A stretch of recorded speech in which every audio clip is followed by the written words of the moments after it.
Dito po sa lineup ng mga senators na meron tayo ngayon, kayo po ba'y kumbinsido na posible tayong magkaroon ng conviction or mas okay po sa inyong magkaroon tayo ng mga bagong lineup ng senador?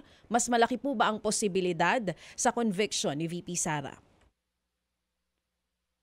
Sa akin pong palagay, kung yung ngayong set ng senador, lalong-lalo na iba po yung re-electionista, mas magiging mag-iingat po sila sa kanilang magiging desisyon.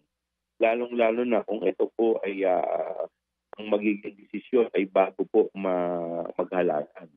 Dahil ang taong bayan po ay nanonood.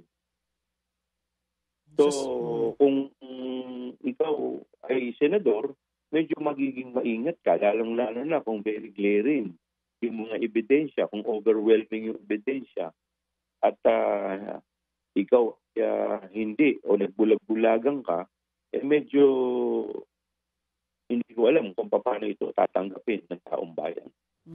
So it's like saying mas okay na kung after the election, ano Kong? Hindi, before the Before election. the election ang gusto mo. Before the election. Hindi, kasi sinasabi. Kasi dapat after election, baka makalimutan after 6 years yung ginawa mo. Kumbaga, sabi ni Kong Joel, maging election issue itong desisyon ng mga re-electionista at saka sitting senators na hindi re-electionista sa kanilang stand sa isyong ito. Ganun po Kong Joel, ano po? Opo, kasi po ang taong bayan po nanonood po ngayon Lahat po nakabang po dito. So makikita po natin ngayon kung sino po talaga ang ginagampanan ng kanilang tungkulin. Opo, based on the evidence nga na inyo pong ipipresenta, no? Based on the evidence. Kasi kung wala naman din po kami ng papatunayan, kami naman din po ang mapuputukan yan. Opo. Pero kaiba, Kong Joel, I'd like to engage you one last time.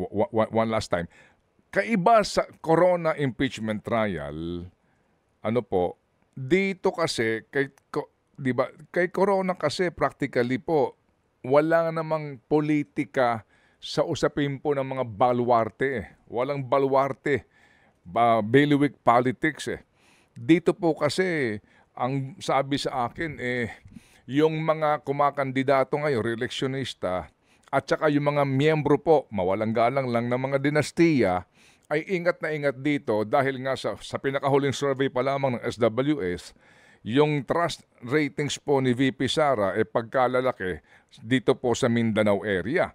So, sino nga ba daw ngayon ang re-electionista o maging kahit na hindi re-electionist na senador na miyembro ng dinastiya na gusto pong, di ba, gustong ma-offend ang mga Duterte sa Mindanao. Ano po ang inyong basa po dito po sa gantong usapin na dito hindi na pinag-uusapan ang merits of the case. Ang pinag-uusapan dito, political survival and political convenience. Mas malaki naman po, lumalabas din po sa survey, mas malaki rin po ang interesado na dito po sa impeachment.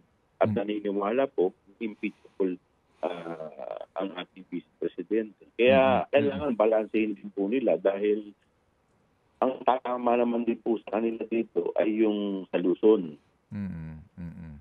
So, yan po yung magiging dilema ng mga kandidato